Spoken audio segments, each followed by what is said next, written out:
morning, sir. Mr. Johnson, in that indictment 2103333, you are indicted for the same similar conduct, brother. Let me rephrase that. As in 2200014, brother, you're indicted for the same conduct as your co-defendant, Mr. Corneliussmith. Count one charged you with first-degree murder. Again, that carries a sentence of life in prison if convicted. Life under Tennessee law, Mr. Johnson, is construed to be 60 calendar years. You have to serve 51 years of that sentence before you become eligible for release. Attempted first-degree murder carries 15 to 60 years in prison. Being a convicted felon in possession of a firearm carries 8 to 30 years in prison. Employing a firearm in commission of an attempted murder carries anywhere from 6 to 15 years in prison. That gun charge is 100% sentence, Mr. Johnson. If you're convicted of using a gun, employing a gun in an attempted murder, you have to serve minimum sentence of 6 years at 100%. No sentence would have to run consecutively. You've also been indicted for theft of property. That C felony carries 3 to 15 years in prison. You have a second indictment.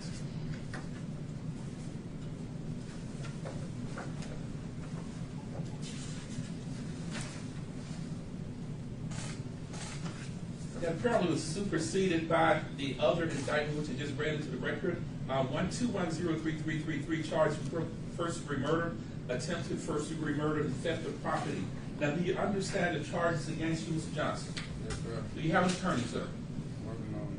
You're working on hiring an attorney. Mr. Johnson, who's going to hire an attorney for you, sir? Okay. How long will it take you to get a lawyer, Mr. Justin Johnson?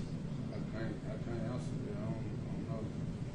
How much time do you want to continue your case so that you and your family can hire an attorney, sir? 2 weeks. Mr. Johnson, if you tell me that Judge Coffey, I cannot afford an attorney, I will appoint an attorney for you. Do you understand that, sir? I can afford one. You can afford an attorney. Mr. Smith, stand up for a second also. Mr. Smith, if you tell me that you cannot afford an attorney, I will appoint a lawyer for you also. Do you understand that, sir? Yes, sir. You tell me that you can afford an attorney. Yes, sir. Mr. Johnson, Mr. Smith, you do not need the court to appoint an attorney for you. Is that correct? Yes, sir. And Mr. Smith, you told me you can have an attorney hired in a week or two. Yes, Mr. Johnson, you told me you don't know how long it would take you to hire an attorney. I don't know how my people got to do, they for. I don't know. I can't say. When would you like to be back in court so you can let me know whether or not you were able to hire an attorney, Mr. Johnson?